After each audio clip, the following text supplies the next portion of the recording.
Share the link. Welcome back to the Comic Book Bullies with Nerds New Bully and host Leroy, aka Thurston Howell the Fourth, with my co-hosts. Yeah, this is Eli, aka Loaded Potato Skin. Yes, there we go. And we're back with another episode, and we're just gonna jump into it because even though it's a slow week, we got a bunch of stuff to do. So we're gonna jump into it. Oh, happy 250th episode, Eli. Is it? I think so. Whoa. Unless I numbered it wrong, I can't remember. Whoa. But if I didn't number it wrong, happy 250 episodes. So yeah, we're just gonna keep on trucking. At this point, we're just on cruise control. You know, we're just moving.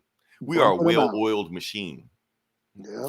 That being said, first time we want to start off with that. It was impromptu, but I feel like we should just start off with and go for it. So hopefully everybody that listens to this podcast or watches this podcast, wherever you are, at your convenience, knows who this handsome devil is.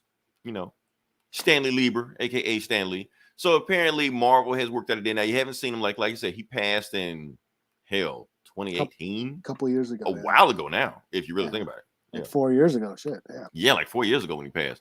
So, like I said, now the reason you haven't seen anything of him because Marvel actually don't own the rights to his likeness.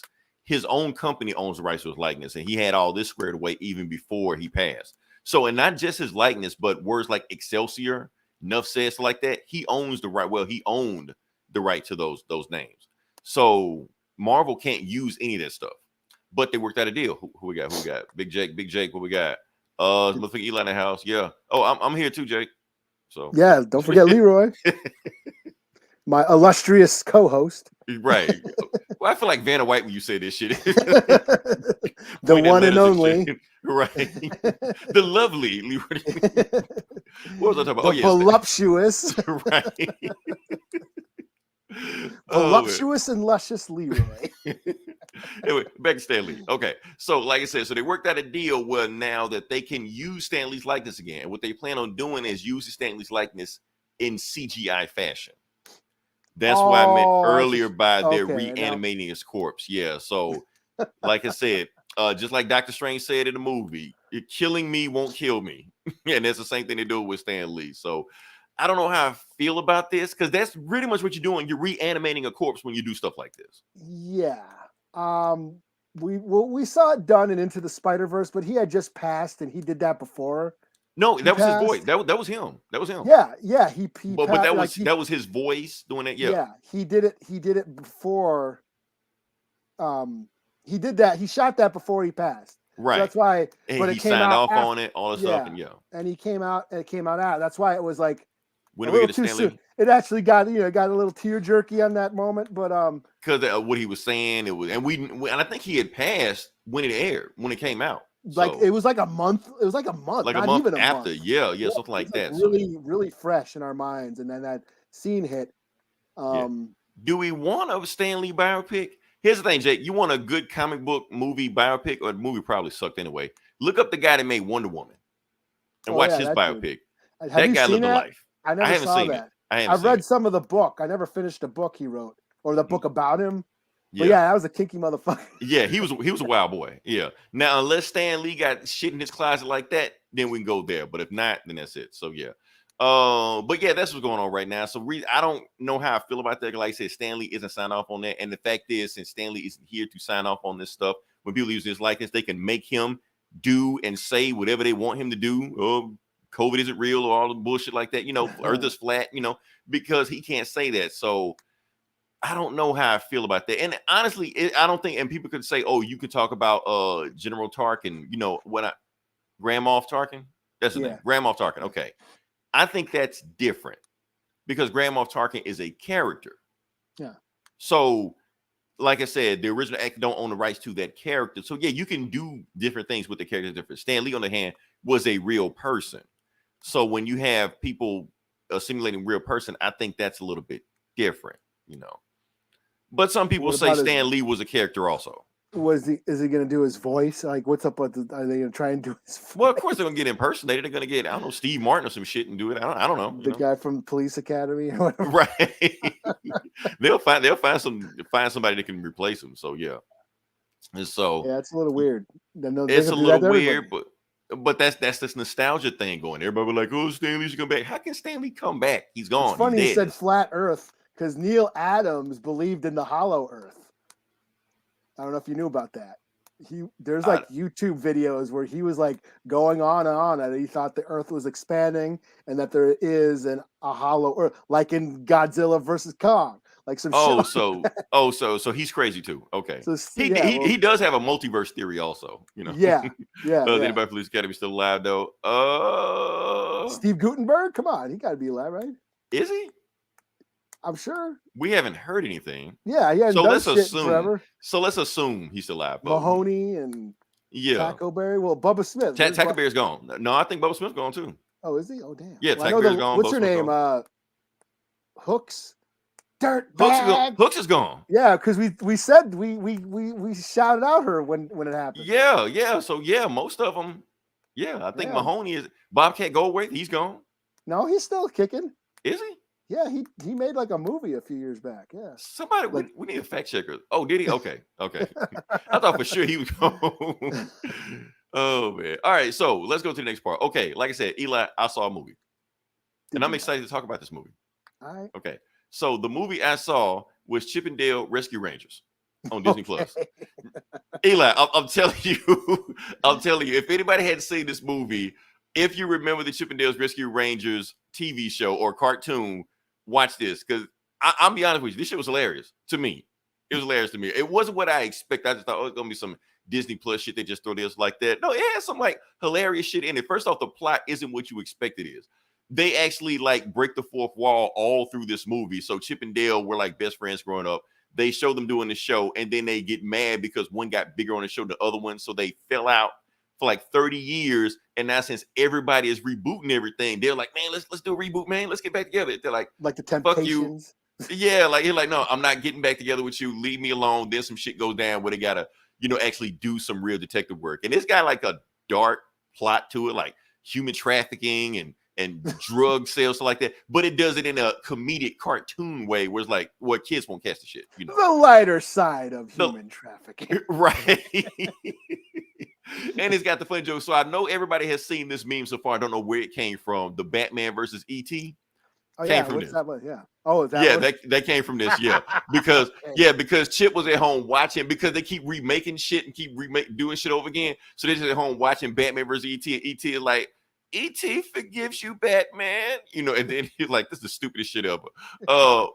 This shit was funny as hell. This shit killed me right here. Ugly Sonic is in the movie. Oh, really? Ugly Sonic in the movie. And how they put him in the movie is so ridiculous, because they had like because Dale, since he can't get work anywhere, he's just doing Comic Cons now. So he goes to a Comic Con, sees Ugly Sonic. He's like, ugly. And they call him Ugly Sonic in the movie to his face. Like, Ugly Sonic, what are you doing here? They're like, man, they fired me after that internet shit. The fans lost their shit. Now I can't get work anywhere. Now they had Pretty Sonic. He was like, man, it was hilarious. But they even got another joke where they got Fast and Furious babies on there because they remaking it. This was okay. Also, the Aunt Man where they. I did see that. That came from this also. That came from this also. Yeah, where he's like, "Well, my superpower is that I'm good with aunts," So, and then at the end of the movie, Chip and Dale get back together and actually start in a Fast and Furious movie. That's how the movie ends. So, like I said, the movie is hilarious. Like I don't even say how it got put on Disney Plus. It should have been like at least in the theaters. It would have made decent amount of money. You know what? You might have sold me on this. I might check it out. Well, okay. Let me ask you this. I want to make sure if you're the target demographic. Okay. Did you see the original show, the cartoon? I've seen it. I never really watched it because I was old. I'm old, man. I was like in college when that shit. Okay, so you didn't run home. No. Off the school bus. Darkwing Duck and Scrooge McDuck and right. all that shit. I was already high and I think I seen it high on a few times. Like my little brothers were watching it, but I didn't.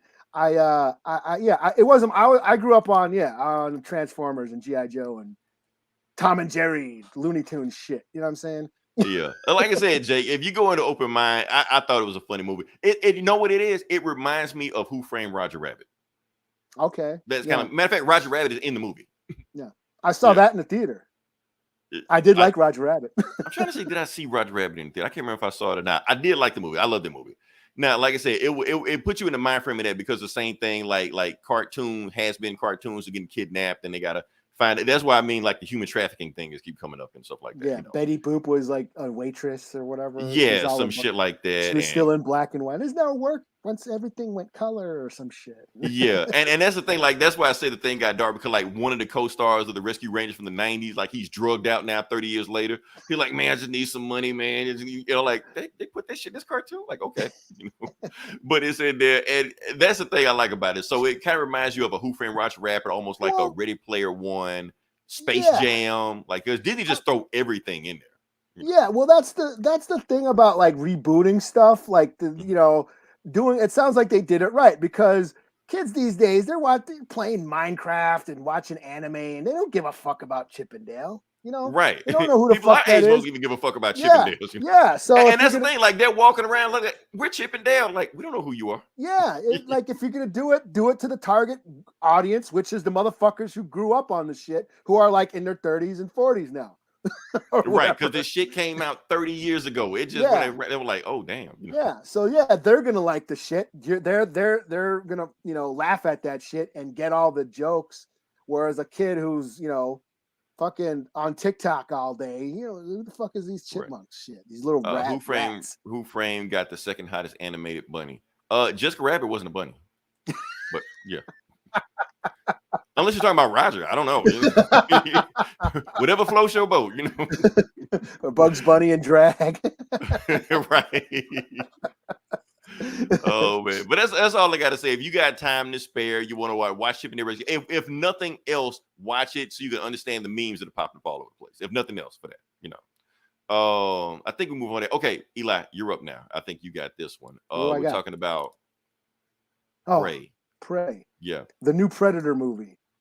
Prey. Hold up, I want to actually lead into this with this. Okay. So previously, early in this week, we saw a Predator prequel called Prey, and I had nothing else to that. That's all I had. I was still working out of my head while we're doing it. Gonna like do the I was going, but I didn't have the time to make it up, because I was like, soon I was thinking of it right before we started recording. I was like, damn it, can I think some more alliteration with this? But I pull out the Ice Cube song. Right. Here comes the Predator. Damn it. See, that's what I should have went with. Yeah. But I'll be back. Prey's coming out. And it's basically it's taking place like hundreds of years ago, and they're fighting a native tribe. So an alien with superior technology is gonna take out natives. Wait, what happened? I messed up. Hold on. What I missed? I'm just laughing at now that I'm thinking about it. Like an alien with superior technology is coming to Earth and killing Indians. Oh, do you think that's what they were? I'm pretty sure. I'm in the back of their mind, You know what I'm saying? Oh, hey. The Predator said, "Oh, I'm out of here. Wait, these white guys are coming next. Colonize us." Just call it colonize. But no, I guess it's a Native American tribe. From what I understand, a warrior, a female warrior, ends up doing battle with the Predator. Oh, so it's woke. Yeah, I guess it's woke. Yes, and that's what I had to like go dark on comments in the praise on the praise section and all the comment sections, and because right away, all woke shit, blah blah blah blah blah. Who wants to see this? Blah blah blah blah blah. And yes, I've read many Predator reviewed comics. them. Yeah, we reviewed them. Yeah, we reviewed them on here. Like we did a whole show just of it. Yeah. So and some of the best Predator comics are the ones that take place in the past, and you get these different like there's one that took place like in England. It was like he was like Jack the Ripper and shit, take place during the Civil War, take place during like feudal Japan. Those are like the coolest Predator comics, and this seems like they're taking a note from that. They're set in pre-colonized America, and where he fights a native warrior chick. And, now, didn't they hint at this? I know in the comics they got this in there, but didn't they hint at this in one of the other movies? Or at least like Alien vs. Predator or something? Yeah, in Predator 2, Danny Glover the Predator throws him like an old like musket gun from like the 1600s or something, but basically establishing that the Predators have been coming to Earth for hundreds of years. So yeah, this I mean, of course, in the Native community, there's a bit of an uproar over how accurate this is going to be, the depiction of the Native Americans in this. You know, Do how you know authentic.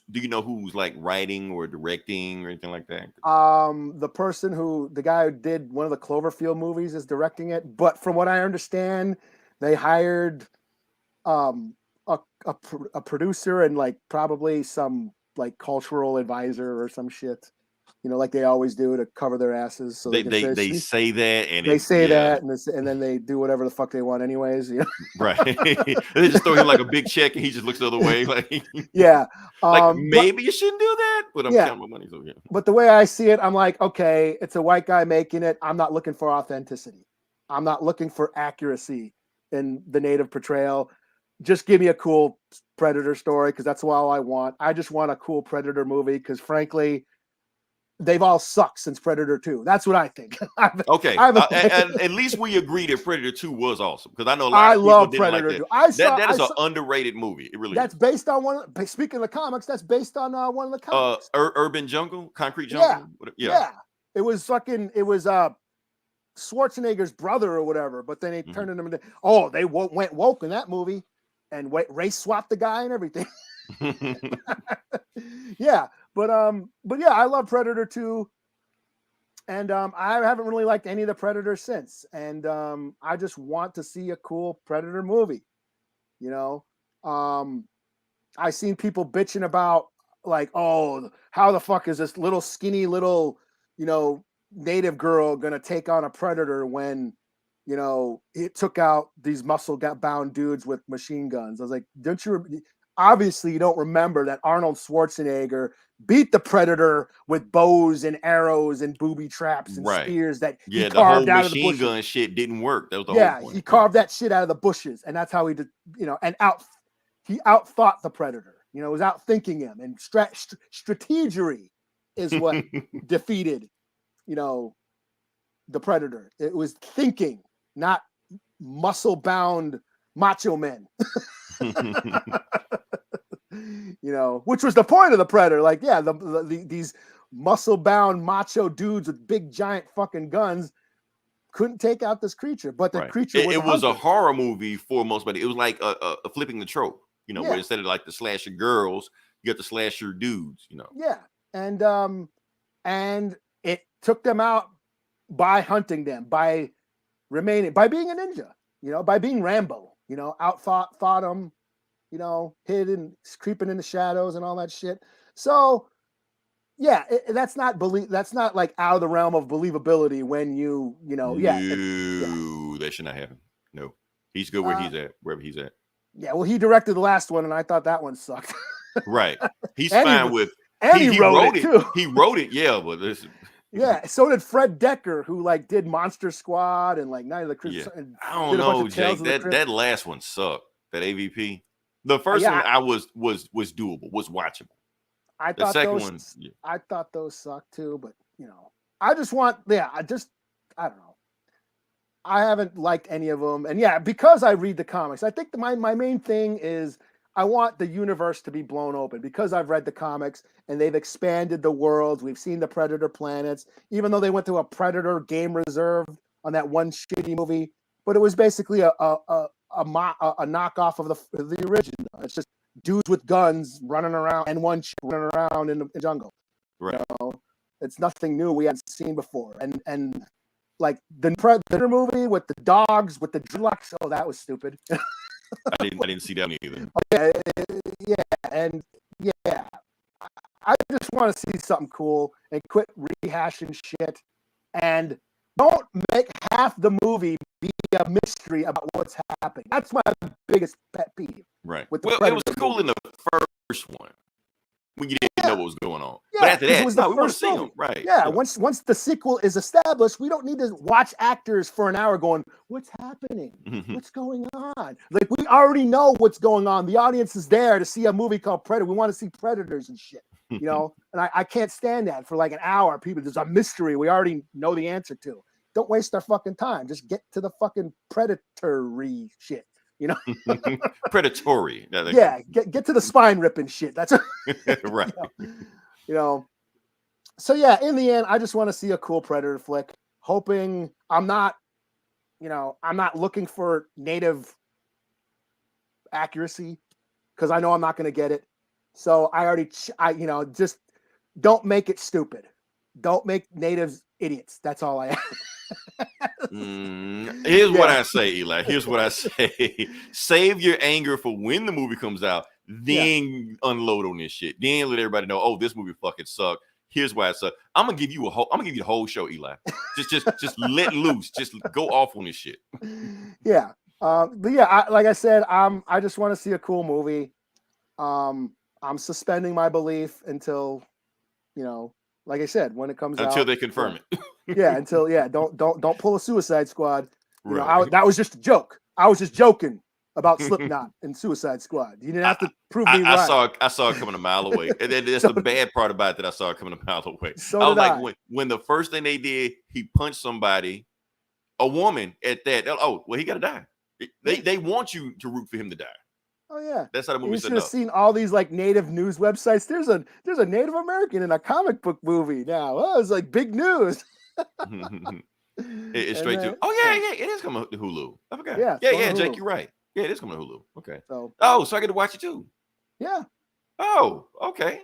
Yeah, I thought I might just set up my. I got a projector. I'll set up my screen in the backyard and get some popcorn and pull out my little backyard that way you drive-in. throw shit at it when you get pissed off. Yeah, then I'll really be disappointed when I when I put that much effort into it. All right, so move on to the next one because you bitched about something, a trailer. Now it's time for me to bitch about a trailer. Go ahead. Okay, let's talk about She-Hulk. Okay. All right. So here's the thing. She-Hulk is came out, and yes, people are bitching about She-Hulk also. It is woke this and woke that. Like she hadn't been around since 1980. Hell. A woman Hulk. They made Hulk a girl now. Fuck this shit. They're just making everybody girls now. Like this was back in the 80s. Libtards. Oh. Right. Now I do think I need to explain why She-Hulk why She-Hulk even existed back in the 80s. There is a reason for that. Now, the reason She-Hulk exists, or the reason Stan Lee decided to make She-Hulk, is because everybody remembers the Incredible Hulk TV show back in the 70s and the 80s, super popular. There was also another show that was super popular back then, also called The $6 Million Man. We can build him, we can replace him, we have the technology, all this shit like that. Corny show, but they was almost like what. Here's the thing: with the $6 Million Man had a spinoff show called The Bionic Woman, which was just as popular as the $6 Million Man. Lindsay Wagner, all the stuff like that. So yeah, it was there. She had the super hearing and shit. Oh yeah, the super zoom in, all like that. She had that dumbass sound. That sound got on my damn nerves. It made me turn the show every time. But anyway, the point was funny. She had to brush her hair. Like she had like super hearing, but she still had to brush her hair out of the way. Out here, Andrew Barnes. Those graphics too. Oh yeah, we're gonna get to the graphics, but before we get there, now, like I said, what was the name of the show? The Bionic Woman was super popular. Now, since The Bionic Woman was a super popular spinoff show of the $6 Million Man, NBC found a loophole in their rights with the Hulk. So if they make a female version of the Incredible Hulk, they own the rights to it, 100%. They can cut Marvel out of it completely. So Marvel had to scramble and create a character and trademark a character called She-Hulk, because if they didn't, NBC was going to make a TV show called She-Hulk where they own 100% of the profits, probably cancel the Incredible Hulk and just keep that show. That's also why Spider-Woman exists also. They were like, why we had to just make Spider-Woman too? That way they won't try to do this bullshit with Spider-Man. That's why they don't use Spider-Woman, but they own the rights to her. So that's why She-Hulk exists, because of legal reasons. And it's made her cousin, because every superhero girl at the time, Superman had a cousin, Batman had a cousin, I think. I don't know. He-Man had a cousin. No, that was his sister. That was his sister. That was his sister. Yeah. And Shazam, but that was his sister also. Yeah. But anyway, back to the shitty graphics. Yeah. What the fuck? Like, really, what the fuck? This reminds me of some damn Scorpion King shit. Like, that like some damn PS2 graphics. Now, I'm not the type to complain about, CGI all the time like that. I understand it's a movie, it's fictional, it's imaginary, stuff like that. But you can't give me this and expect me to be happy about it. This is This is like Fortnite. Like, what the fuck is this? You can work it better than that. Even when she's in movement, she got like that digital, lag to her, stuff like that, like ghosting effect to her. Like, what the hell is this? Like, it's taking you out. It took me out of the trailer. You acting like you're gonna go see this in the movie. Even still, no, okay. I see where you're going. I see where you're going with it. Yes, but here's the thing. I know I'm not going to the movies to see this, but even on TV, those graphics are unacceptable. For instance, on the CW. Oh, not him. Like, for real? Oh yeah. King Shark. They gave you King Shark on the CW. He looks amazing. There's no reason that King Sharks look that good on the CW. But how many episodes was King Shark on? That's true. That is true. But at the same time, the CW has not been profitable since it existed. That's why they're canceling every single DC show right now, except for Gotham Knights or Stargirls. I don't know, some shit. Anyway, the point is, there's no reason for She-Hulk to look like that and King Shark like that. And let's get away from the CW. Let's talk about Marvel Agents of S.H.I.E.L.D. They gave us Ghost Rider, the best looking Ghost Rider ever, on Marvel's Agents of S.H.I.E.L.D. on ABC. So how the hell can network TV give us that level of quality? And then Disney Plus supposed to be a premier service that we're supposed to be paying money for. Give us that. Like, what? Is it because they're cranking out so many shows at one time? They can't keep up with it? I don't know. I know a lot of people don't care, but I'm just like, it's so bad. It took me out of it. And people are like, well, maybe they'll just fix it. They got time. They don't have time. They got 2 months before this shit drops. They're not going to pull an ugly Sonic. They're not going to do that. They stopped that shit and went another year. So I'm just like, man, what are they doing with She-Hulk? So maybe the writing will be good. Maybe She-Hulk won't even be in it that much. They got to save money anyway. So she'll probably just lose her powers after the pilot episode and just run around as regular chick the whole time and then show up again as She-Hulk towards the end of the show. By then, maybe they have no time to fix the CGI. I don't know. But, man, I'm excited for the show, man, because She-Hulk is a fun character. She's not Girl Hulk. I mean, she is Girl Hulk, but not Girl Hulk. She has her own, like, villains wrote. She has her own stories. She's a lot wackier than Hulk. The whole fourth wall breaking, she did it before Deadpool. That was her thing. The whole TVA thing, that wasn't Loki, that was her.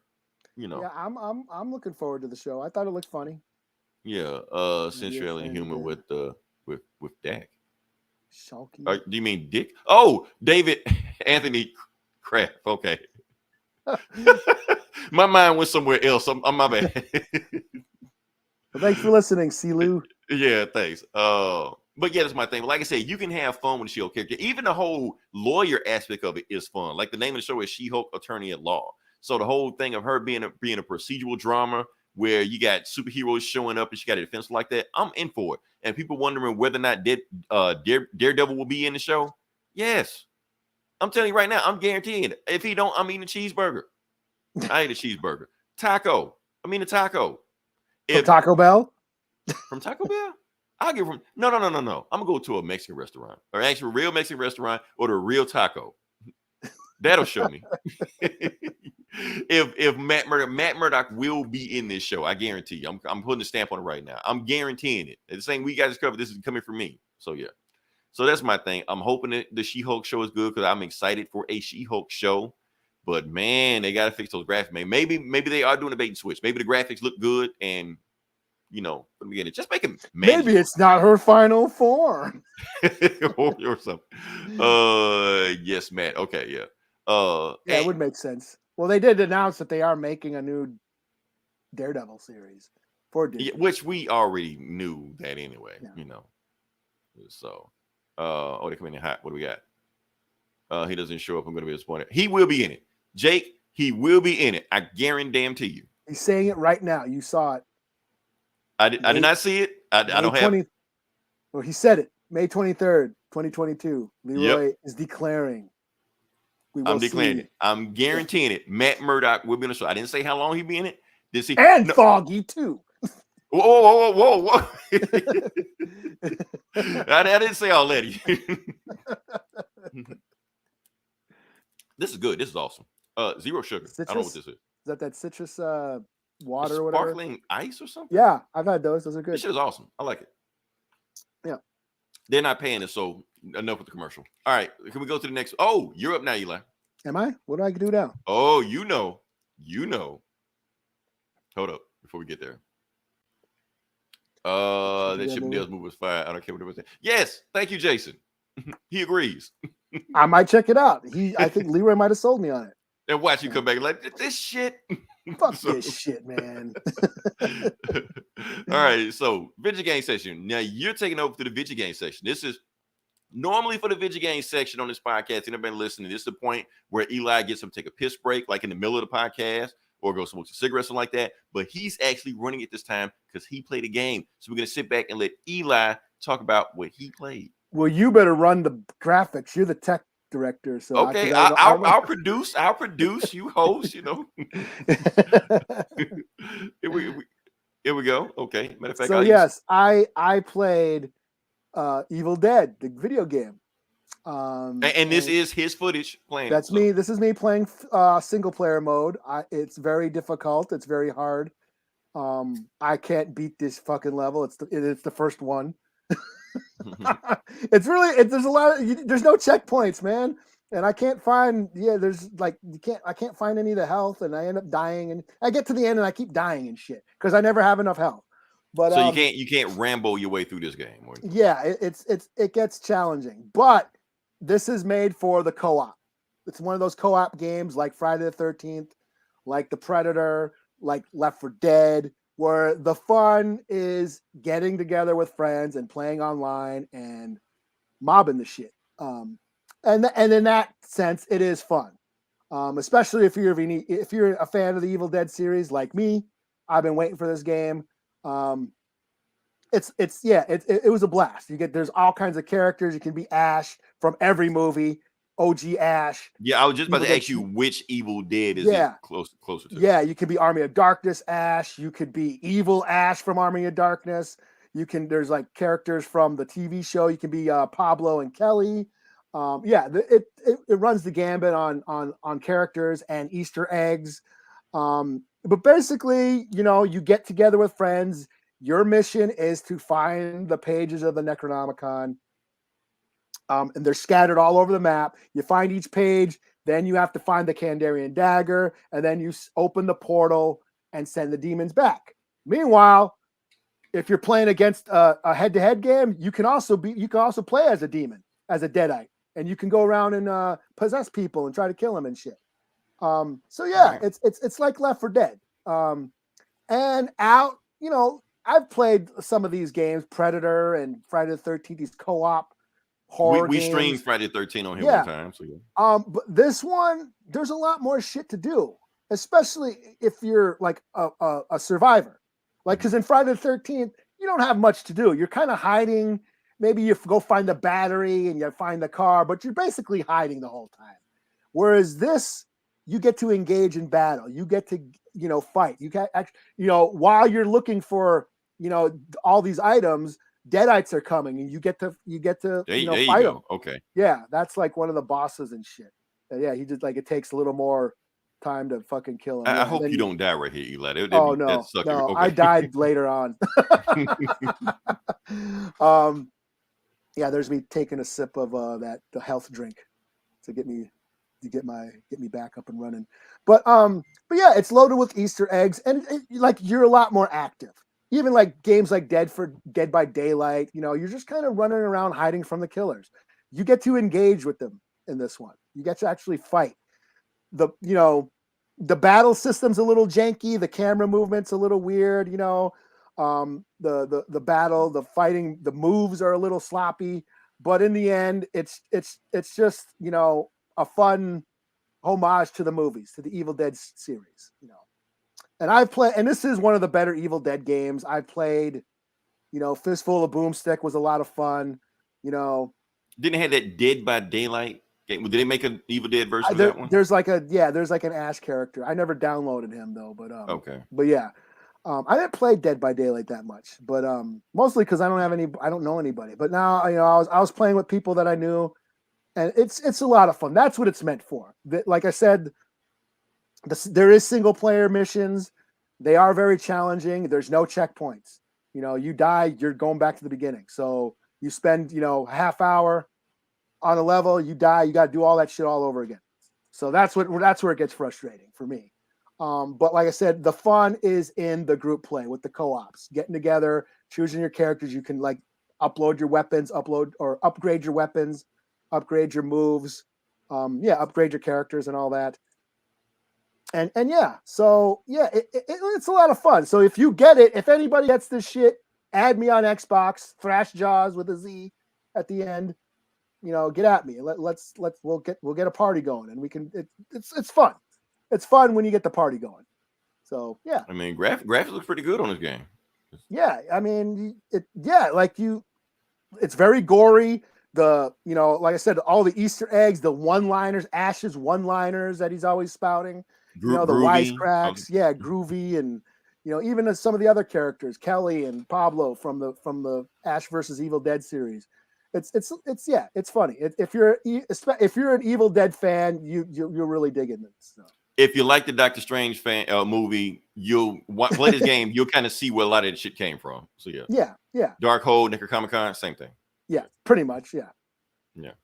All right. So you gonna give it a score, or I'll give it a 4 out of 5. Cool. Okay. Eli did a video game review. Now, before we get out of here, I gotta do a video game. Well, I'm gonna just want to thank everybody the other night for joining into the Street Fighter 5 stream. I finally did it just to see what it's like. I was able to pull this off online. Oh no, I picked it up. I was able to pull this move off online. We got some good hits on it, stuff like that. I probably won't stream it again because it's a little bit too stressful to stream it on Facebook, But I enjoyed myself on that time. People jumped in and stuff like that. So Gabe, shout out to Gabe. He had surgery not too long ago. He's recovering, stuff like that. But when he gets back on, we will jump on Street Fighter. We'll go from there. I just want you to know I have been practicing. So yeah. So were you were playing Streets of Rage the other night? Was that you? Yeah, that was me. Yeah. Okay. Yeah. I saw you. That's the one where I got like all the emotes or whatever reactions. Yeah, because I have that on my little mini Sega. That little. Oh yeah. Well, I was playing on PC. I was playing on Steam. Yeah, but I have Streets of Rage on PS4, which I was playing. Like we did we talked about the movie a couple weeks ago, but yeah, I went and replayed a bunch of them again because I downloaded the DLC content. So if you ever get that, I'll jump on with that. Okay, you're on Xbox. I think Streets of Rage 4 is on Xbox Game Pass. Okay. Well, I have it. I also have it on PS4, and I have all the characters unlocked. I got them upgraded, and so I can wreck shit on.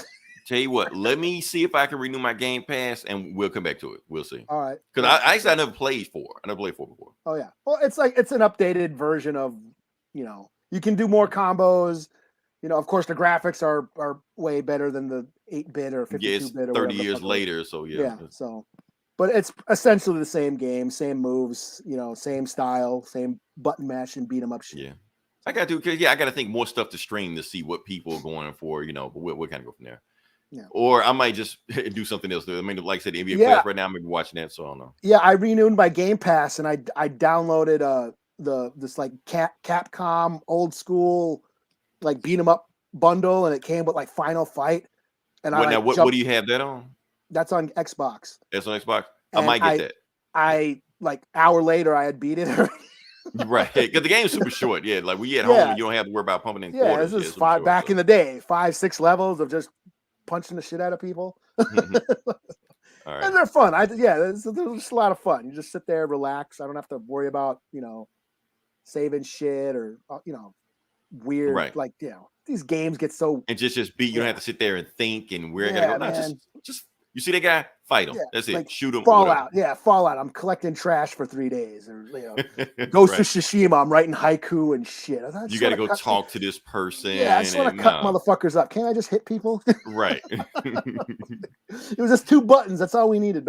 Right, man. Just want to beat up some transvestite hookers, man. That's all. Shit, you know it. with swords and ninja stuff. Right. All right, let's move to the next part of the podcast. Like I said, it's Comic Book Bullies, where we talk about the comic books, and we're just going to jump into it. Eli, I'm going to let you go first. I will not do the Stargirl Earth Prime book this week. I'm not going to do it. I'm going to save you the trouble. Stargirl? They had a Stargirl book. Oh, we're going to talk about this. Oh, I just got the reminder.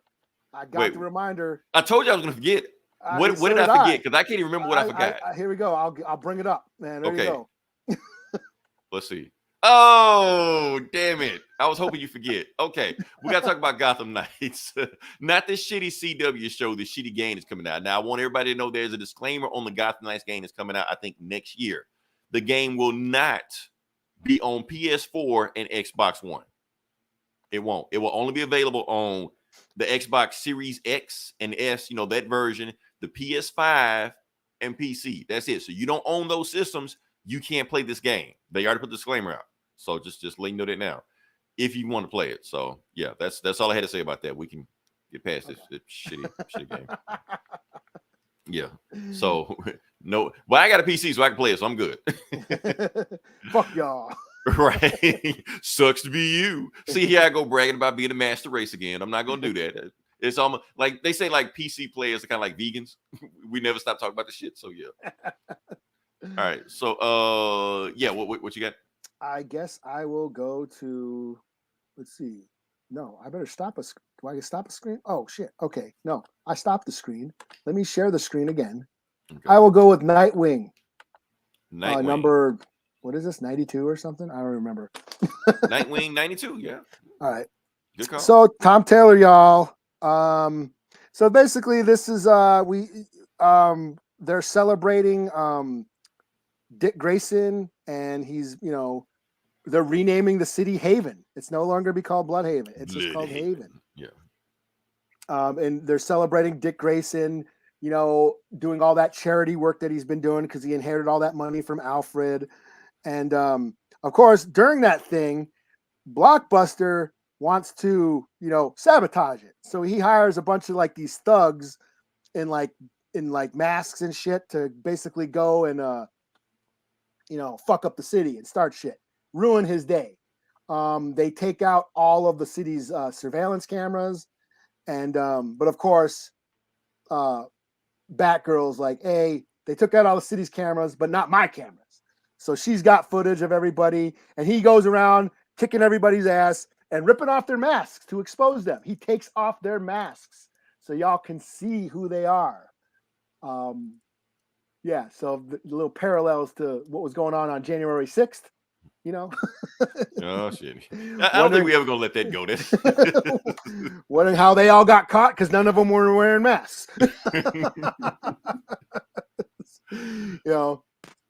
So yeah, he kind of exposes everybody. And then Blockbuster's like, damn it, that meddling little shit, Dick Grayson, I'll get you. And then that heart guy shows back up. Do you remember that heart dude? What was his name? The guy who was cutting out hearts. What was that dude's name? Oh, Hush? No, not Hush. He was that one. What's his name? I can't remember the guy's name. But he was from earlier in the story arc. He was like cutting people's hearts out, and he had like that silver mask and shit. Can't remember. Anyway, he shows back up and he goes, "Hey, you want to kill Dick Grayson? Well, I got a proposal for you," and that's where the book ends. So, okay, still pretty cool. Tom Taylor still, killing it on this book. I'm still into it, and yeah. So another 4 I feel like he's 5. ramped up story. Like I said, it's 92. So I feel like he's making like a big blowout for like Nightwing 100 when it comes. Yeah, I think that's what's happening. Which I don't blame him. I mean, that's what you expect. So yeah. Yeah. All right. So I guess the book I'm going to do, since you did Nightwing, let's stick with DC. Let's do World's Finest. Batman, Superman, World's Finest number 3. Did you read this? I did, yeah. Cool. Okay. Let's see. So for people who haven't been keeping up with the book, what's going on?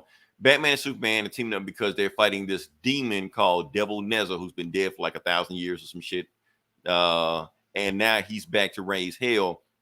But what he's been doing is that he's possessing supervillains and basically making them do his evil bidding, And Batman and Superman were saving Billy Batson. And when they saved them, they got sent to hell by Felix Faust. So yeah, so that's where we are right now. That's the where the story is going. So let's see. This Devil Nezza. Back up. All right, so like I said, we got Batman in hell with Billy Batson. That's the boy. That's Billy Batson right there. And he's like, how are we in hell? And like, are we really in hell? You're like, of course you're in hell. Don't you see Joe Chill? And then they look over to the right, and Joe Chill's just like burning, like, oh, I'm sorry, Batman, for killing his parents, So then he sees Superman. Superman's just floating there, not saying shit, eyes closed up like that. So he's like, Superman, snap out of it, wake up. And while there's some demon that's about to eat Billy Batson, and Superman just puts his he just tells, and then grabs Batman's batarang, throws it at super speed, and then hits Felix Faust because he knew Felix Faust was hiding as that demon. He was like, I knew you were there because I heard a fourth heartbeat, because I know you're sick. You didn't want to see the torture you was causing everybody. And then he heat visions the wound and all, like, that's kind of brutal for Superman, but fuck it, whatever. So he was like, look, I'm pissed. Tell me what I want to know. Where's the Devil Nizza? Now. And he tells me this shit. And basically what they're doing is that they find out that Devil Nizza has been going after the other superheroes also, not just Batman, Superman, Flash, Wonder Woman, blah, blah, so like that. So we're like, first thing we need to do, we need to go find Flash and Wonder Woman, make sure that they need help. And then Billy Batson wakes up, but it's really the Devil Nizza telling them, you dolls, you costume clowns, you won't win, stuff like that. So he's talking through him, so Billy's possessed, So they go, bullshit with the Doom Patrol, don't care. Bullshit with Robin and Supergirl, don't care. Talking back with them. Yeah. Okay. Really, half the book you don't care about. It really, I don't. It's like a B plot that I don't care about. It's like, it's just there. Okay, busy work, sure, whatever. So you got, now this is something that shouldn't happen because Batman hates to be carried by Superman. He's always said it before, but we're just gonna let that slide. And basically, Batman just, doing his detective brain. He's like, okay, this Devil Nizza, he knows way too much about us, even though he's been dead for 1,000 years. He knows exactly how to hit us. He knows exactly who he is. How's he getting his information? And Superman's like, well, that's your problem. I'm just here to hit shit. Like the detective shit, that's your job. That's why I keep you around, So then they finally get to Central City where they see Flash running. And Batman's like, you go get Flash, I go get Wonder Woman. I'll go get the hot Amazon, So Flash is going after fighting Mirror Master. He's like, I know which one you are, Mirror Master. You're there. So he runs, and Superman like, no, don't go, but he's too slow. He can't catch him. So he runs through the thing, and now he's trapped. Now Flash is out of there, and Mirror Master breaks the mirror, so he can't get out, Meanwhile, Batman sees Wonder Woman, and the whole area has been covered in clay. And he sees Dr. Alchemy, and Dr. Alchemy like, well, I ain't got to turn you into clay, Batman. I'm going to just turn you into ash or carbon or whatever.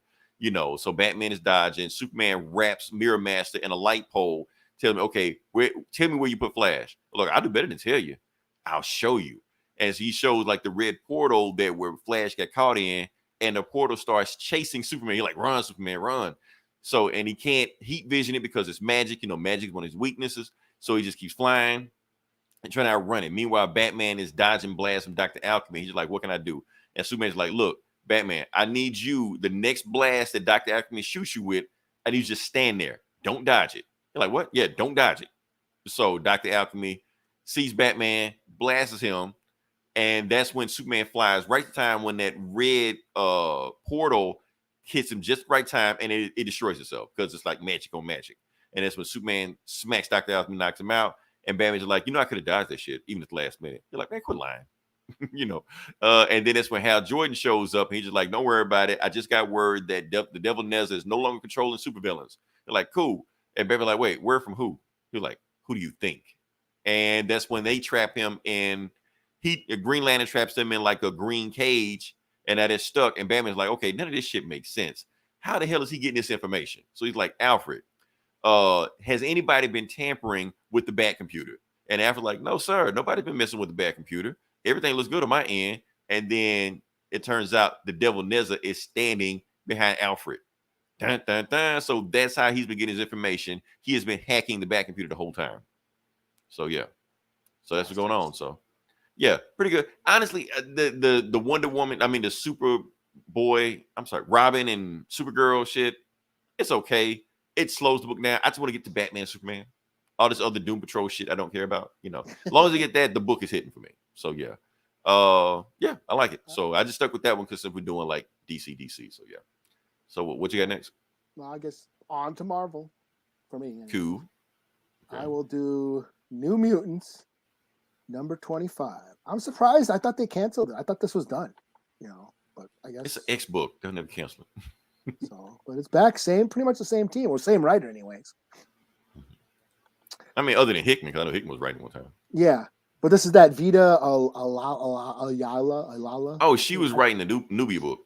Yeah, I always fuck up her name, sorry. But anyways, so this is basically about magic and how she's handing over Limbo to Madeline Pryor. You know, The because Goblin Queen. Okay, yeah. because Magic is too busy. She's doing shit with the New Mutants. She's doing all this other. She's busy. So I can't, you know, so I'm gonna like, you know, get her. She needs something to do, you know, and then nobody trusts her. This is like more of a gesture of how, you know, to get her to like fall in line with everybody. I'm gonna give her the reins to Limbo.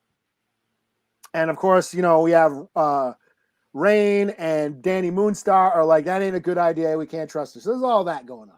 But we also get like, we go back into their past. We go back into Magic's past, and we go back even to Madeline Pryor's past about how they're kind of similar. They both went through a bunch of trauma, had to overcome it all, and you know, become their own, basically earn their respect or earn their place in the world. And you know, Magic growing up in Limbo, you know, defying that one demon, or what's that demon's name is? Billy Batson or whatever his name is. Like he's got like 2 Z's and 3 L's or some shit in the name. Yeah. Bully Boy or something. I don't know. I can't remember the guy's name. But anyways, and then you know, Madeline has like one of the only clones that actually has a soul and all this shit. So we got to go back and you know into their past. And they end up going to Limbo, and Danny and Rain accompany them, and she's basically about to sign the contract over to Madeline, but then that demon guy shows up with a horde of demons. So then we get a big ass action. Danny, Rain, Madeline, Ileana, all you know, killing a bunch of demons. But then that demon dude faces off with Ileana, and as you can see here, they start fucking battling, and he ends up breaking her soul sword, like smashing. Oh, okay. Which I thought it couldn't be done, but okay. Yeah, so he smashes her soul sword. Like, oh shit! So they create a portal and get the fuck out, and that's kind of you know where the book ends. So, yeah, that was pretty cool. You know, like I said before, I'm not the biggest X-Men fan, so when it goes into all this past soap opera shit, I don't know what they're fucking talking about. But you know, I'm digging. You know about the Siege Perilous and all this shit. Yeah, I'm digging when they started fighting demons and cutting them up and shit. You know, everybody got swords. Of course, Danny Moonstar's got a fucking bow and arrow and shit. But yeah, it was pretty cool. So I've been digging this series ever since that Vida Alala took it over. So, and like I was surprised when it came back because I thought they were done. I thought that issue like months ago. It's been like a few months, like a while. Damn. When did that come out? That last New Mutants. It's been a while. It's a long hiatus. There's so many X books. It's hard to keep up with. Yeah. Because it was like 4 that came out this week, and I was just like, I also read X-Men Red too, but oh, I forgot about it. Because I forget which X-Men book is which. So I saw X-Men Red, and I was like, X-Men what? And I forgot that's the one with Mars. So if I remember what it was, I probably would have read it. But yeah. Yeah, I did, but I don't give a shit. So oh man. All right. So but a book I did read is Thor number 25. Yeah. Like I said, we have not been keeping up with Thor, but the reason we're keeping up with this book is because this is part 2 of the Thor versus Hulk book, where they just this is my book of the week. It's up there. It might be mine too. I got to think about it, but it's kind of hard to see something that's not going to take its place. Oh no, we're gonna go back here. All right. So like I said, it's a Thor book, but it's really a Hulk book.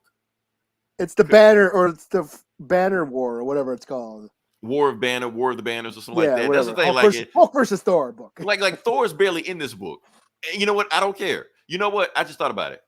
I'm gonna review this book twice tonight. We're gonna do one, and then I got to do 2 separate reviews. If I do them all at one time, it's gonna get managed together. So part 1 of my Thor 25 review. All right, so let's get to it. First thing, like I said, we left off. Hulk and Thor were beating the shit out of each other. They were in space, and Odin has found a way to invade Banner's mind and kick the shit out of him. So yeah, let's get to it.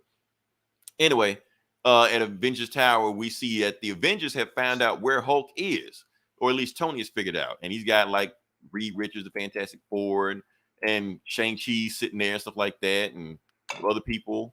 I think that's Echo. She's there, and Reed's is like, okay, how the hell do you know where they are?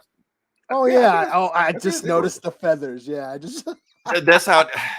I was like, Echo. That's Namor. I like that. That's got to be. I mean, they're both pretty, but yeah. No, she's in the foreground here. I just know. Right, that's what I was saying. So Reed is actually like, okay, Tony, how do you know that Hulk and Thor having some grudge match in space in some dead celestial's hand? The reason I know that is because I've been monitoring space stuff all out in uncharted space, and one of my satellites dinged when they got hit, and right before it got destroyed, all it recorded was Hulk smash. And this is like uncharted space nobody's ever seen before. And Reed Richards is like, okay, look, Tony, I'm glad you figured it out, but no offense, but you're not smart enough to do that because I'm not smart to do that. And Tony's like, yeah, you're right. One of Thor's ravens told me that. He's like, Thor's ravens, and you got Spider-Man over there like feeding them hot dogs. Like, huh? What? What like Hugin and Mugen, whatever their name is? I don't know. They from Thor mythology. So Cap just says, okay, so Thor's in space, taking care of Hulk. We just sit back and just wait for a sit rep from Thor and just see what he says. Like, cool. And Tony like, yeah, no, I'm gonna go to space and kick his ass. And that's when Cap says, stand down, soldier. You're always telling everybody to stand down. He's like, no, I'm not asking permission, Cap.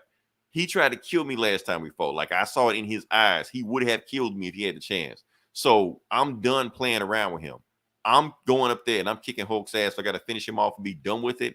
Then that's it. You're like, Tony, you're not going anywhere. You're like, what do you mean not going anywhere? I'm already gone. You're like, what, Tony, where are you? Like, are you here? You're like, I was never at this meeting to begin with. So then he jumps into his one of his spaceships and just flies off. He go into space to find out where they are. Meanwhile, we got Bruce Banner getting the shit beat down by Odin. He was like, I'm not a man of science, Banner, but I'm pretty sure if I kill you right now, that would stop all this shit going on right now. And then stop the Hulk too.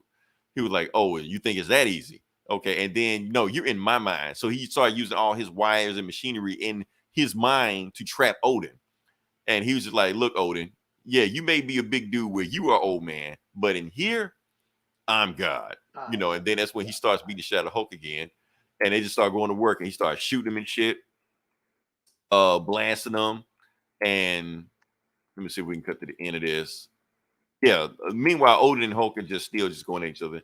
They headbutt each other. Oh, yeah. Thor headbutts Hulk. But when he headbutts him, since Banner is in his head, he falls out and knocks himself unconscious. It breaks that like contraption that controls him or whatever. Yeah. Right. But see, now that the connection's been broken, now Hulk is just, let loose.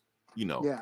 Meanwhile, all the memories he locked away are now right. They're just flooding back, right? Because he was like, I don't want to visit this memory again. And it's the whole reason he's on the run to begin with, because of what happened in El Paso. So Odin is just there as a barkeep, like pretending to be a bartender. He's like, so this is your mind, Banner. Where are we? He's like, oh shit, this is where it happened. This is El Paso. This is where 17 people died here, So then he visualizes himself, walking through the bar, exactly like it happened in his memory. He sits down with his laptop and he talks about everything happening in the Al Ewing run, where he fought the devil and he got, on good terms with the Hulk. And they decided to explore the world, explore the country, as together, hand in hand, because they have a new understanding that they need both each other. So they acknowledge all the stuff they did with Al Ewing. And then like the dudes, like the biker gang or whatever, bumps into him, smashes some beer over his laptop. He's like, hey man, he was about to Hulk out, but he's like, you know what? I'm gonna chill. It was an accident. It's cool. But then everybody else in the bar starts hulking out. He's like, oh, what the fuck? It's like a contagion or some kind of, something. And then the dude starts freaking out Puny Banner and they start attacking him. He's infecting. That's what Al Ewing's run established, that the Hulk beings, anybody who has gamma radiation, it can infect other people. That's why Betty Ross is the Harpy, and that one journalist woman, she got Hulk gamma powers, and Jackie McGee. Yeah, they all, a bunch of people like basically become infected. Like a dead guy who died during a Hulk attack, resurrected while he was underground. because he was still had the gamma radiation. So his 'Cause corpse like- came back to life. Like, is it crazy? Al Ewing's run was crazy, but he did establish that yes, that the Hulk can infect other people now with radiation, and this is what's happened. He just being in a bar full of people, he turned them all into Hulks. Right, and they came in attacking him. But here's the thing. So, but he's normal.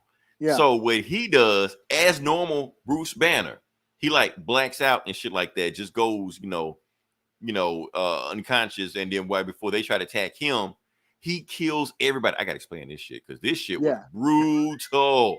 Like, what the fuck? This is not the Hulk. This is Bruce Banner doing this shit. Yeah. Just ripping people's arms off, smashing, punching a hole through their head. All kind of like, whoa, what the fuck? Ripping their hearts out and shit. Right, like what the hell? Like this, like Mortal Kombat. Like what the hell? Then he just wait. Then when he finally comes to, everybody's dead. The bar is on fire. 17 people are dead. He's got blood all over him. He's just like, I was hoping somebody would come kill me, but nobody ever came. So I just sat there. And then Otis just talked to him like, well, that's messed up. But at the same time, okay, that explains what happened in El Paso, but they don't explain how Spaceship Hulk came about because that's magic. So how did you get that? And then that's when you get lightning and shit like that. They're like, oh, what's going on? Something's happening. And that's when Odin realized that Thor is calling him back. Because if he called Mjolnir back, he calls Odin back. He's like, man, what the hell you doing? I almost had him. I almost talked him down. He was like, we don't have time. The shit just got real. The shit just got even worse than what it was before. He's like, what are you talking about? Because look up in the sky. And they look up in the sky, and he's like, the cavalry. Oh, yeah, Thor is smiling. He thinks it's a good thing. Okay. Yeah, and Hulk and Banner is like, oh, shit, we really fucked up. Because the thing is, Banner is still not in the driver's seat. Yeah, he's stuck wherever he is. Because when Thor headbutted him, he smashed the control. So now Banner has no control over the Hulk. Yeah. So now Starship Hulk. Yeah. So no, Hulk is just out there now. He just do whatever he wants to now. Nobody's controlling him. And he's got access to all his memories, and he can remember everything. So he's like he's basically hid all the memories to keep Hulk at bay, to control Hulk. But now all the memories are coming back. So yeah, the Hulk is gonna like wild out like a motherfucker. And what we talking about the next page? So then we get the voice from Tony talking about, "Hey Bruce, long time no smash. Hate to do it, big guy. But I'm gonna need you to step out of the vehicle." And that's when you get a celestial Hulkbuster. Look at this. Look at Tony, and look at them. Yeah, like he looked like Galactus. Like Galactus Iron Man. Man. Can you zoom in on the bottom? Okay, yeah, hold on. Let me. He's a fucking kaiju bot. Like, yeah, that's what I'm saying. Let me see if I can get in there because this. Then when I saw, like, what the fuck? Let me see if I get this shit out of here. Oh, yeah. So you can see it down at the bottom. That's Hulk. That's Thor, and this is Tony. Like, what the fuck? A celestial iron bot. Yeah. So far, Eli done the case is, delivering on his promise. He said it's gonna be the Hulk Thor fight to end all Hulk Thor fights. Yeah. Let's see. Nice. Yes. Nice. AG member. You've been here before, AG member. I remember you. Yeah, you're a long time listener. Appreciate you jumping in. But yeah, that's the thing. So this shit is getting nuts. Now you got Celestial Galactic Iron Man Hulk Buster showing up, about to wreck everybody. So yeah, we want to see what happens there because Tony is pissed because Hulk did Banner did try to kill Lester. Or against the Hulk that basically killed the devil. Right. And it wasn't even really Hulk. It was Banner. Yeah. Banner was coming after him doing that shit. Yeah. And didn't Thor kill Galactus like lately? Like oh yeah, like wearing his helmet like on the entrance of Asgard or some shit. Yeah. Like it's in a gift shop or some shit. Yeah. Yeah. So that's part one. I'll do part two later. But but what you got, Eli? Oh. Because I gotta split them up. I can't do them at the same time. Okay. Was there another part that I missed? Yeah. Did I miss a book? Wait, are you done? No. Well, no, I was gonna do. I got another book to do. Okay. And I do have another book after that book too. No, I'm just saying. Was there another Banner War book that I missed? No, well, not another Banner War book. The second part of this book. Oh, I you're want to talking review about that separately. those old school Thor books. Oh, I get it. Okay. Yeah. Oh, I want to okay. review. I want to review that separately because if I Okay. Yeah, mash you them scared me. I was together. like, don't spoil it. No. Okay, so then Batman shows up. Mhm. All right, All right. I'll do that Han Solo Chewie book, number 2. cool. So just in time for well, not even just in time. It's Star Wars. Marvel's always pumping out Star Wars books. Mhm. But this is a book about Han and Chewie, an earlier part in their career as smugglers, doing a heist for Jabba, having to team up with Greedo to go steal the ashes of one of Jabba's old enemies from another rival crime syndicate. And so so that's the job. They had the catch was he's supposed to work with Greedo.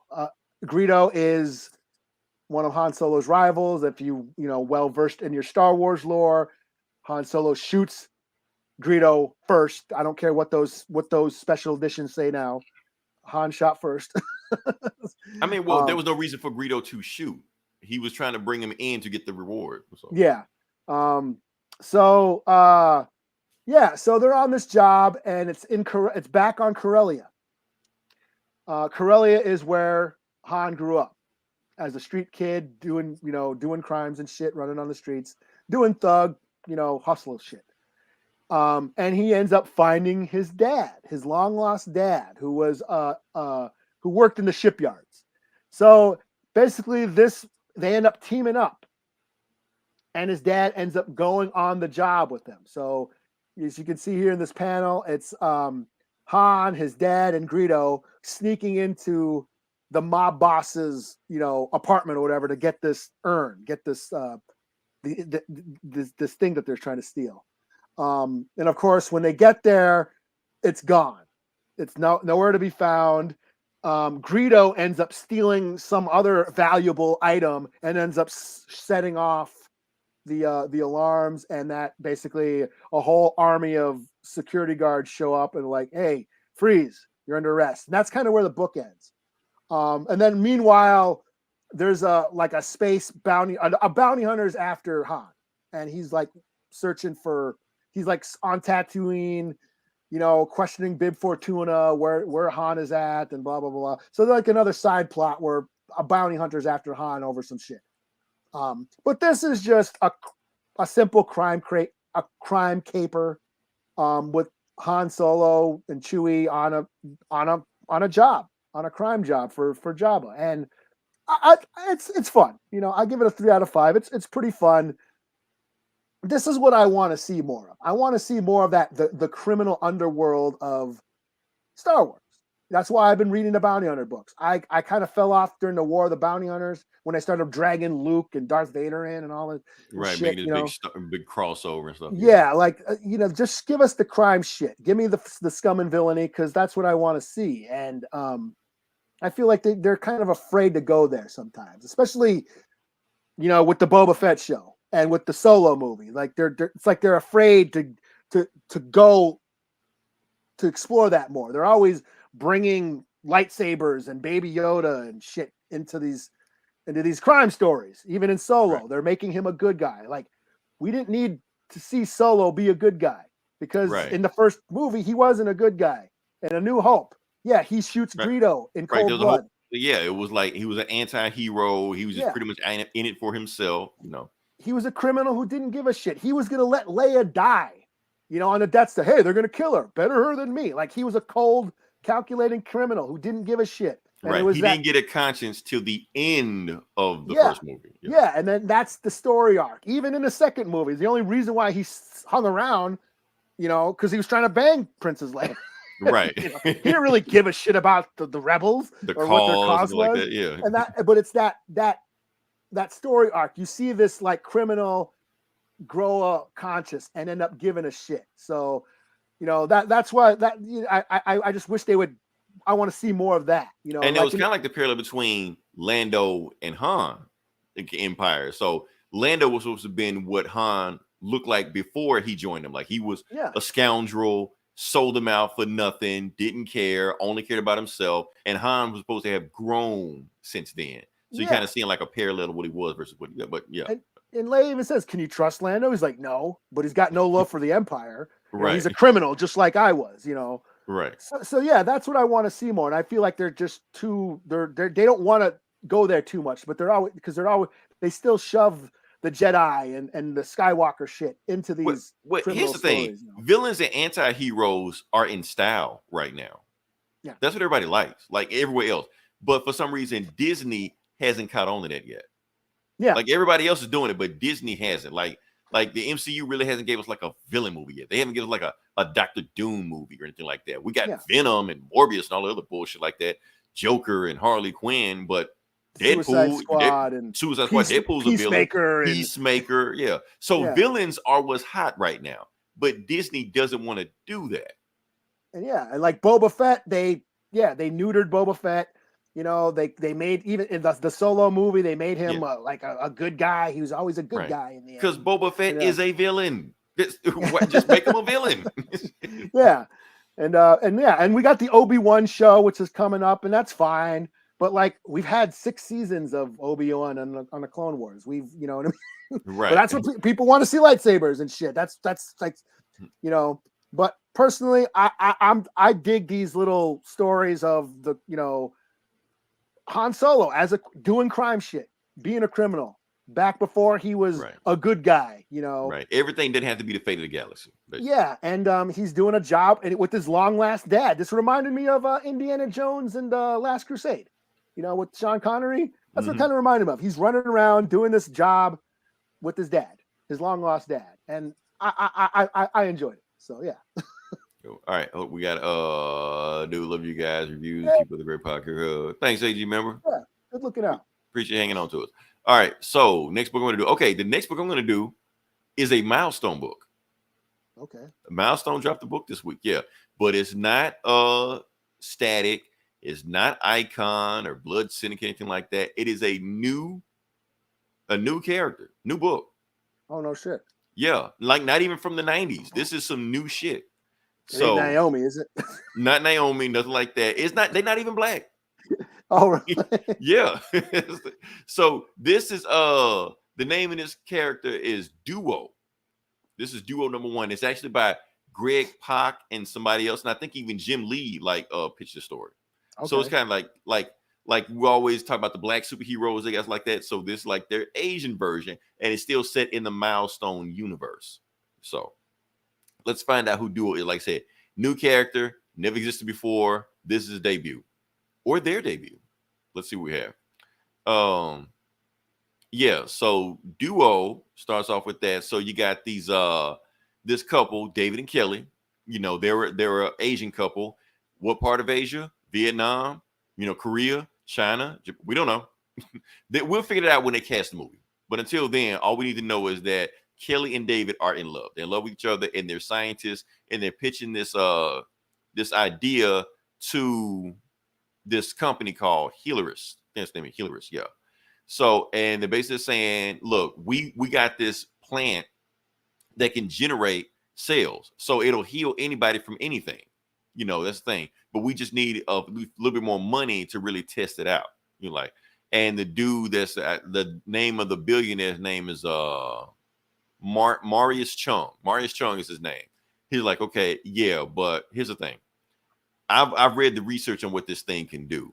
And not only can what it does is that it's transfer like healthy cells from one person to another, but it doesn't just do that. It transfers everything, your conscious, your thoughts, your memories, your feelings. So that means that when you use this on somebody, you can read their mind. You can find out everything about them.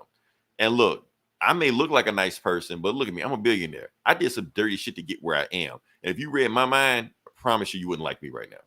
So I'm not going to fund this research any more than what it is. But I tell you what I will do.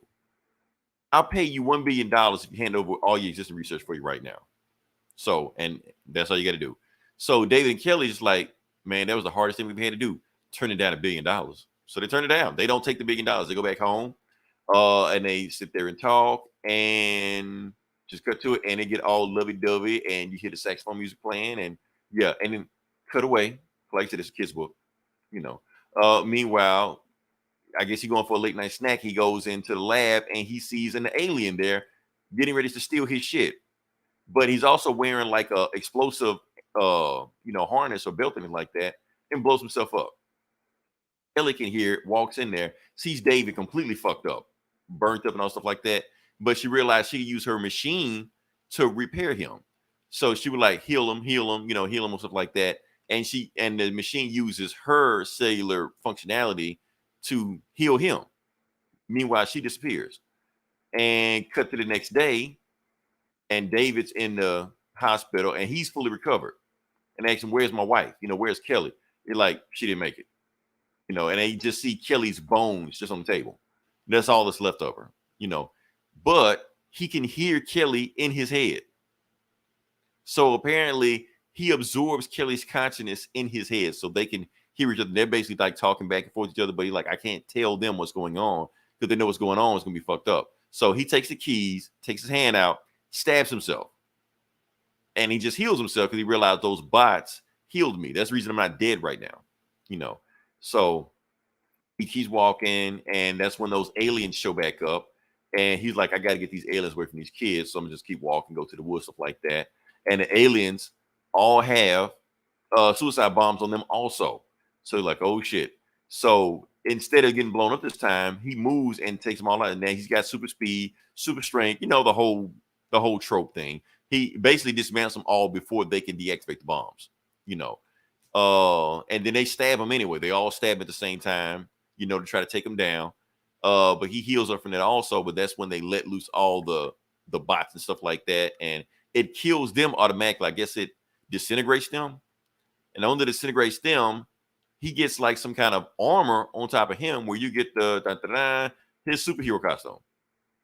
It's cool, I guess. Decent, simple, elegant, and yeah, and then we're inside of his brain and he can see Kelly.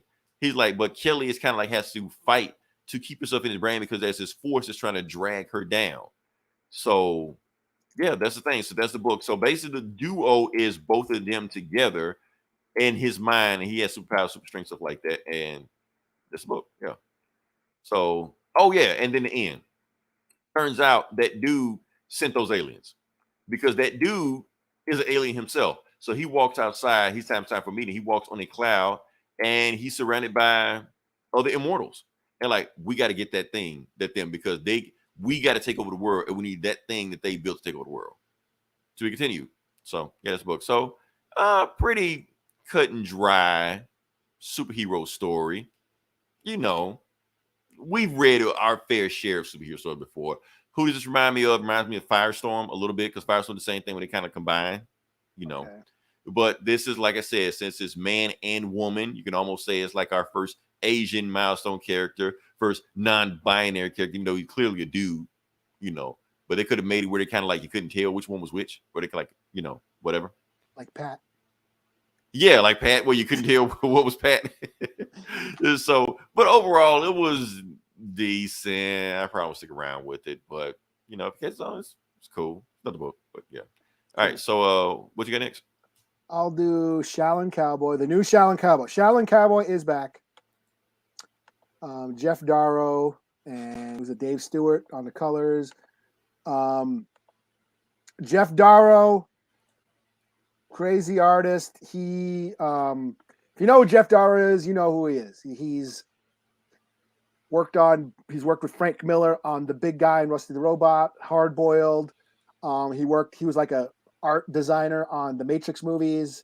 And then when the Wachowskis formed their own comic label, was it Burly Man Comics back in the early 2000s or whenever it was, they published his first Shaolin Cowboy books, which is basically this like kung fu monk who just wanders on a post-apocalyptic wasteland Earth, kind of like Mad Max. It's kind of cross between Mad Max and kung fu, and like Zatoichi the Blind Swordsman or something like that. And he fights zombies, he fights giant monsters, giant crabs, and cannibal tribes and shit like that. And very little very little dialogue. Some of those books are just straight up action visuals, but it's all in the details. His art style is crazy. You could just like every page, every panel, you could just stare and see all kinds of crazy details in it. And a lot of it's funny. He pokes fun out of a lot. It's almost satirical at times. But this book has a lot of dialogue. It's narrated by a couple of lizards. Narrated a couple of lizards, okay. Yeah, these books are crazy. They're really weird and crazy. But basically, these like lizards, they're scrounging through some trash in like this like rundown town, and they see the Shaolin monk come through, and they're like, "Hey, there's that guy. We've seen that guy before." And they kind of basically narrate a flashback of how one of the lizards knew about him, and basically that when he this is weird because that's how these books are. They're just weird. And he basically narrates a story about when he hatched as a lizard, his father tried to eat him because that's what lizards do. But then the Shaolin cowboy came and like fought the lizard, his lizard dad, his Komodo dragon. It's like a Komodo or a monitor lizard. So it showed there's a fight scene, and I should have. It's all, you got to see the art. It's just crazy detailed and lots of panels because it's like the fight choreography is very detailed. Like every strike, every kick, every blow, every parry is detailed. And like, there's like 10, 12, 15 panels on one page, just highlighting every barrage of blows that are, happening during the fight. So he fights this Komodo dragon. The Komodo dragon like pulls a knife on him with his tail. It's just crazy, outlandish shit. And he ends up kicking the Komodo dragon's ass. But then like some weird mutant guy riding a flying jellyfish or squid through the desert canyon. Yeah. Unleashes a talking pterodactyl that talks like a German fighter pilot. Okay, like a Nazi or something. Yeah, and he ends up fighting the pterodactyl, and that's what you see here. There's like, if you can see, like, yeah, he's fighting the pterodactyl, and they find this dinosaur skeleton, and like I said, you got to like zoom in and like just see the crazy details. But he ends up fighting that the pterodactyl, and yeah, the guy on the guy on the flying squid ends up like controlling a car, like uses the squid tentacles to use a car to chase the Shaolin cowboy. That's like kind of where it ends, where he's being chased by this car being driven by a flying squid. It's when I explain it, it's just weird, but that's how it is. That's what this book is. It's just really weird, satirical, pokes fun at a lot of things, at humanity, makes a little, commentary on what humanity did to the earth. And the fact that here is this character, that like the lone gunman, the man with no name, that no one knows his story, but these two lizards do because they've seen him. And it's just, and they talk in really stupid puns and wisecracks. It's just stupid fun, but the art, it's all about the art. It's crazy detailed art. And yeah, I dug this. I mean, this is a close second to that Hulk Thor book for me as my favorite comic of this week. But I've been reading this shit for years. I'm a fan of Jeff Darrow. I'll basically read anything he draws. So it's 4 out of 5. Cool. Okay. Now, in our first time we've ever done this, we're going to go back to another book that we've already reviewed and review another part of the book again because I had to split it up. Now we're going to go back to Thor 25. I guess it's going to be book of the week because I reviewed it twice, 3 times. All right. All right. Now, the reason I'm reviewing this book again is because there's a backup story in here that I wanted to talk about that is completely There's separate. 2. There's 2. We're ignoring one. I don't want to talk about that shit. We can talk about the one that I did want to talk about. Now, where is it's down here. Now, the reason I want to talk about this one because this book is actually an adaptation of an actual, Norse mythology story. Oh, that's the one you're going to review. Okay. That's the one to review. Yeah, that's what I want to talk about. That was going to be the one you ignored. No. We'll talk about the other shit, the Saturn Man or whatever this shit was. Okay, so like I said, we're going to talk about Thor's wedding That's the name of the story. Like I said, this is adapted from actual Norse mythology. Thor comes in, talks to Loki, and basically saying, "Look, Loki, I need your help. Somebody stole my hammer." And he was like, "And only one of the frost giants stole my hammer. So even though I could go in there and just smash up everybody, I don't have my hammer, so I just gonna go up there and just smash everybody. So I need your help because you can talk your way at anything, and these your people. Help me out." They're like, "Okay, I'll help you out, but you owe me a favor." So they go, go to the ice Jotunheim. They go to Jotunheim, and now in the story, the guy's name is called Utgard Loki. I've actually read the story before, like the original story when this first came out. Now Utgard Loki, that's actually what happened. He stole Thor's hammer. Now in that story, he makes Thor goes through all these trials. Thor fails every single trial, so he keeps the hammer. And basically Loki just saying, "Look, man, what do you want us to do to get the hammer back?" He was like, "I don't want anything because Thor kills us with the hammer. So I'm burying the hammer and you can't do anything with it." You're like, "Okay. Or unless you find me a wife. Find me a wife within a week and I give you the hammer back. Until if you don't find me a wife within a week, you never see the hammer again. It's gonna be in Jotunheim and that's buried forever." I'm like, "Cool, okay." So I'll find your wife. So the first thing he does is go ask Angela.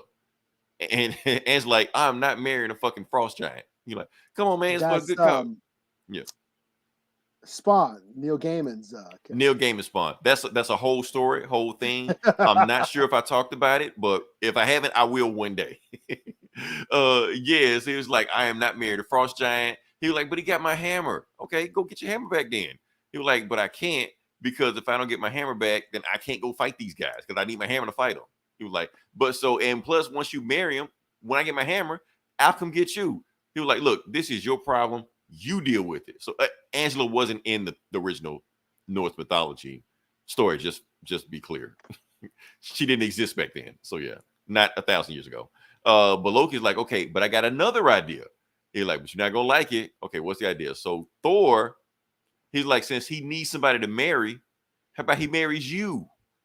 We're gonna dress you up in drag, put you in a dress, put a veil over your head, so he won't even know it's you, and you'll be the bride. That way, I can sneak you in there, and then you married. He was like, "Okay, well, fuck it, fine. Put me in a dress." And then Thor looks at Loki like, "Why the hell you in a dress?" He's like, "Well, I can't let you outshine me. I'm the pretty one of the brothers." So yeah, so if you go dress up, I'm gonna dress up. So yeah, so they go back there, and all this happened in the original story also. Like Loki brings Thor in a dress to the Jotunheim, and Thor in a dress. In the story, they pretty much said like, "Man, that's an ugly ass bride," but they don't say that here. And Thor just eats up everything. He drinks everything. He like, "Man, I've never seen a woman drink like this and eat like this before." He like, "Well, she hadn't eaten in a week, and just eating." And then that's it. So they one of them try to put their hands on Thor, try to like smack him on the ass. They were like, "Okay, bring out the hammer. I'll give you the hammer back since you brought me a bride." So as soon as Mjolnir is released, Thor gets his hammer back and starts beating the shit out of everybody. Kills everybody in the room, just like in the original story. And matter of fact, he beats somebody so much he got like frost giant blood all over him and stuff like that. And he leaves out and finds his hammer back. And he was like, "Okay, you still owe me a favor, Thor." He's like, "Okay, here's my favor. If you don't tell anybody I wore a dress, I won't beat the shit out of you right now in Jotunheim. Deal?" Deal. And the end. Okay, so that's the story. So there is subtext to this story that I want to talk about. The reason I want to talk about this, because like I said, there have been plenty of think pieces on this particular story because, okay, before I get to it, let's see what comment we got here. Oh, is that who is Maze He asked Byron? if we are alive. Well, welcome, Eagle. Thank you. Yes, we're live. Oh, that was you. Yeah, I was like, is that commented me? from everybody. Am I ghost? Okay. Anyway, so there have been think pieces over this story for centuries, because Mjolnir is obviously a phallic symbol. It's a symbol for Thor's penis. So when he loses his hammer, notice that all of a sudden he starts adapting feminine qualities. All of a sudden he starts wearing a dress. All of a sudden he starts wearing makeup. All of a sudden he has to get married, because they're saying the moment he loses his hammer, he loses his masculinity. It's all tied into each other. That's what the professors and the theorists and the critiques, the reviewers, whatever, they have all been saying Smart about this people story. say. Smart people. They've all been breaking down this story. People smarter than me have been breaking down this story for centuries. That's why I want to review it, because I thought it was pretty interesting why they adapted this story, especially now, because you can always say that, yeah, Thor's hammer is a metaphor for his dick, you know. Now he wears a dress, we didn't have one, you know, and he's too cowardly to fight these guys without his hammer, because without his hammer, he feels like that, you know. I almost bring it back to like Love and Thunder, like the new movie coming out, stuff like that. Notice in all of the still pictures, you have Jane Foster with the hammer, with the phallic symbol in her hand, while Thor is just sitting there empty-handed. I'm wondering, how will that work in the movie? Like I said, I haven't seen the movie yet, not going to bash the movie, but I'm just wondering, are they going to play into that? You know, how Thor feels like he, you know, been emasculated without his hammer. Because they kind of played in that in the Ragnarok, but I don't see if they go to it even further than here, when somebody is literally holding his hammer in his hand. She's holding his penis, basically. Well, Hela broke it. Right. holding his broken penis. Busted his balls. Right. So I want to see how it goes from there. So interesting story. That's why I want to talk about it. You got any more books or? Oh no, I'm booked out. No. Okay, cool. Like I said, you listen this long, definitely like, share, and subscribe. Next week, like I said, it's all Obi-Wan. We'll talk Obi-Wan. Probably some other stuff. Yeah, probably some other stuff to come out. I know Stranger Things coming out too. I'm waiting for that. Does that come out this week? That'll be just me though. Okay. We're not gonna let you review Obi-Wan all day, because I didn't get a chance to review Halo this week, even though this week was the series finale. So I'm gonna review Halo next week, and after that, I will on live cancel my Paramount Plus subscription. When does Obi-Wan drop? It drops this 27th, week? like Friday. Yeah. Oh, so does fucking Stranger Things. Damn, dude. Damn. Oh, there you go. There you go. Okay, so you can't take the whole time with Obi-Wan. You got to split up between Stranger Things and Obi-Wan. You got to do both. I probably could, because it's going to be like one episode of Obi-Wan, right? It's probably. Yeah, like Stranger Things is going to be like the whole series. Yeah. Oh, it's Netflix. I forgot how Netflix is. Yeah. Divvy it up however you want. Nice. I'll let you make the call on that. I won't micromanage. You know. Until then, this is Leroy. This is Eli. We'll talk to you guys next week. Same bullet time, same bullet channel.